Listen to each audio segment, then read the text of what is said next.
আসসালামু আলাইকুম। বেসরকারি শাড়ির ন্যাশনাল ব্যাংক কি বন্ধ হয়ে যাবে? এমন প্রশ্ন অনেক ভাই বোনই কিন্তু আমাকে করে। আবার অনেকে প্রশ্ন করছে আসলে যে বেসিক ব্যাংকটা রয়েছে সরকারি শাড়ির এটা কি বন্ধ হয়ে যাবে? ফুল ভিডিও দেখেন এ বিষয়ে সঠিক তথ্য পেয়ে থাকেন। তো আজকে আমি আপনাদের এই প্রশ্নের উত্তর দেওয়ার চেষ্টা করব প্রপার ডকুমেন্টস এবং ইনফরমেশন সহ। ন্যাশনাল ব্যাংক কিন্তু বেসরকারি শাড়ির ইউসিবি যে ব্যাংকটা রয়েছে সেই ইউসিবি ব্যাংকের সঙ্গে মার্জ হওয়ার কথাবার্তা চলতেছে এবং এর মধ্যেই অনেক গ্রাহকরা কিন্তু আমাকে এই প্রশ্নটা ছুড়ে দিচ্ছে। ন্যাশনাল ব্যাংকের দেওয়া ওয়েবসাইট থেকে আমরা যেই বিষয়টা জানতে পেরেছি, দৃষ্টি আকর্ষণ, কোনো ব্যাংক যদি একীভূতকরণ হতে না চায় তবে তারা সেটা করতে পারবে বলে জানিয়েছে বাংলাদেশ ব্যাংক।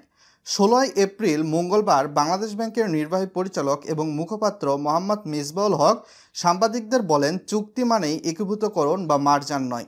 একীভূতকরণ একটি দীর্ঘব্যাপী প্রক্রিয়া। এই প্রক্রিয়া যতদিন না শেষ হবে ততদিন পর্যন্ত কোনো ব্যাংকই একীভূত হবে না। এই প্রক্রিয়াকালীন সময় যদি প্রতিটি ব্যাংকই নিজস্ব ধারায় চলবে এবং এই সময়ের মধ্যে যদি কোনো ব্যাংক তার আর্থিক সূচক ভালো করে একীভূতকরণ হতে না চায় তবে তারা সেটা করতে পারবে। তাই বিষয়টি নিয়ে তিনি কাউকে আতঙ্কিত না হওয়ার জন্য পরামর্শ দিয়েছেন।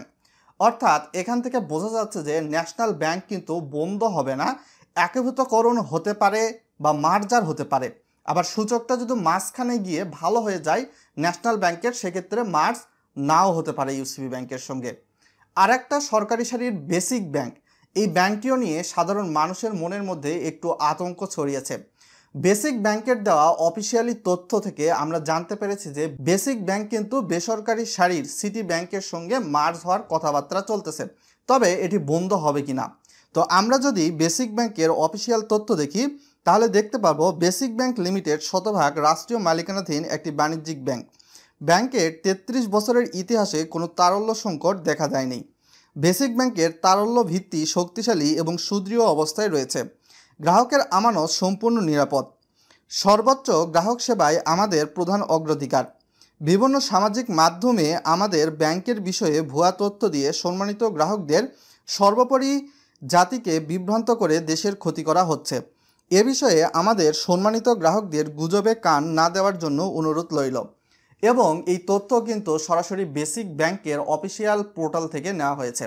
তো ব্যাংকগুলো কিন্তু মার্জার হওয়ার কার্যক্রমের মধ্যে যাচ্ছে, কোনো ব্যাংকই কিন্তু বন্ধ হচ্ছে না বা দেউলিয়া হচ্ছে না। মার্জার হওয়ার প্রক্রিয়াটা ভিন্ন, দেউলিয়া বা বন্ধ ঘোষণা করার প্রক্রিয়াটা ভিন্ন। আর বাংলাদেশ ব্যাংকের যিনি মুখপাত্র তার দেওয়া তথ্য মতে সামনে 3 বছরের মধ্যে বাংলাদেশের 5টি ব্যাংকই শুধুমাত্র মার্জ হবে, এর বাইরে কোনো ব্যাংক আর মার্জ হবে না। পরবর্তী সময়ে যদি কোনো ব্যাংকের ভিত্তি দুর্বল হয়ে পড়ে সেক্ষেত্রে বাংলাদেশ ব্যাংক সরাসরি হস্তক্ষেপ প্রদান করবে। যতটুকু ইনফরমেশনটা আমি অফিসিয়ালিভাবে পেয়েছিলাম এই অফিসিয়ালি ইনফরমেশনগুলাই আমি আপনাদের মাঝে তুলে ধরার চেষ্টা করেছি। ভিডিওটা লাইক করে শেয়ার করে দিবেন যাতে করে যারা আতঙ্কিত অবস্থায় রয়েছে তারাও একটু ভালোভাবে এই বিষয়টা বুঝতে পারে। আজকে এখান থেকেই বিদায় নিচ্ছি, পরবর্তীতে আবারও দেখা হবে নতুন কোনো ভিডিও নিয়ে। এ বিষয় নিয়ে আপনাদের কি ওপিনিয়ন অবশ্যই আমাদের লিখে জানাতে ভুলবেন না। আসসালামু আলাইকুম। যেই ব্যাংকটা হয়তো বা আর একটা সবল ব্যাংকের সঙ্গে মার্জার হবে তো গ্রাহকদের অ্যাকাউন্টটা কিন্তু অটোমেটিকলি যেই ব্যাংকের সঙ্গে মার্জার হবে সেই ব্যাংকে কিন্তু ট্রান্সফার হয়ে যাবে এবং সেই ব্যাংক থেকে পূর্ববর্তী যেই ব্যাংকের গ্রাহক ছিল দুর্বল ব্যাংকের গ্রাহক, সেই গ্রাহক কিন্তু ওই সবল ব্যাংক থেকে যেই ব্যাংকের সঙ্গে মার্জার হয়েছে সেখান থেকে তাদের ডিপোজিট বা এফডিআর, ডিপিএস যেটাই থাক না কেন সেগুলা কিন্তু তুলে নিতে পারবে। এটাই সরাসরি বাংলাদেশ ব্যাংকের অফিসিয়ালি সর্বশেষ তথ্য।